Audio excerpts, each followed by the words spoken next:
Greetings, Earthlings! Welcome to another episode of A Day in the Life, and today we have Project Submarine in the house with a little flu. Now, for you Mercedes owners, you'll notice that sometimes you get an ESP fault error on your instrument cluster, which then also disables your cruise control, and at times your ABS will also come on. That is usually down to one simple guy who lives down here, and he's known as the brake switch right there.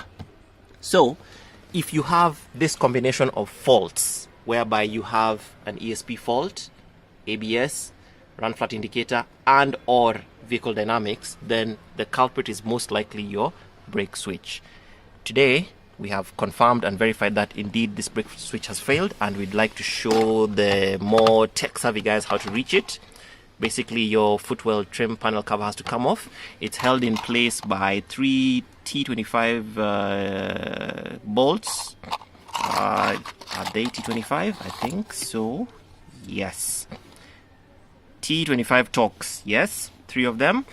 And it also helps to remove the hood latch release, which sits on the right side.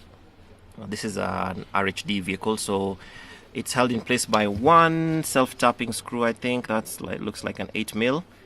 And take that off, slide the cable out from the shrouding, remove the module and the DLC connector, OBD that is, the footwell light. Then you don't have to remove the panel, just bring it down as low as possible, and then you will have enough room to access the guide there.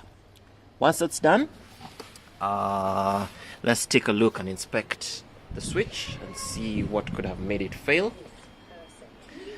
And now we are on the bench. I already split the switch apart, and it's a straightforward twin pole switch. What that means is it has 4 contacts, 2 of which will take care of your stop lamps, 2 will take care of the vehicle dynamics side of things. And I'll just go through very quickly. That's the body of the switch. You have the trigger arm or the trigger leg, which is also spring loaded on the rear side. Now this front section takes care of the stop lamps, this rear section takes care of the ESP. Then you have your springy contact sheet, if I may call it, backed by a plastic plate, which takes care of the stop lamps. Then inside the switch you shall have those tiny, let me call them surfaces. Now there's that one on the top side, which is more silver, then the one on the bottom, which is more golden. Those are the 2 separate contact points that need to be switched whenever the brake pedal is depressed. Now this is definitely broken, but it sits in, it's the other way. It sits inside the switch, and it is a spring, I don't know what to call it, a spring sheet of sorts, which sits in there like that. So sorry. And you'll allow me to blunder a little, because being the cameraman and being the technician at the same time is not exactly easy. But yeah, that guy sits in there like that.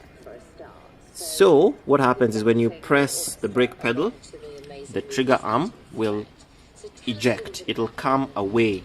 It'll come away from the home position, and it's of course spring loaded, so the spring pushes the trigger arm away, which then makes contact with that guy to turn on your brake lamps, but breaks contact with the spring loaded side of the strip on the back.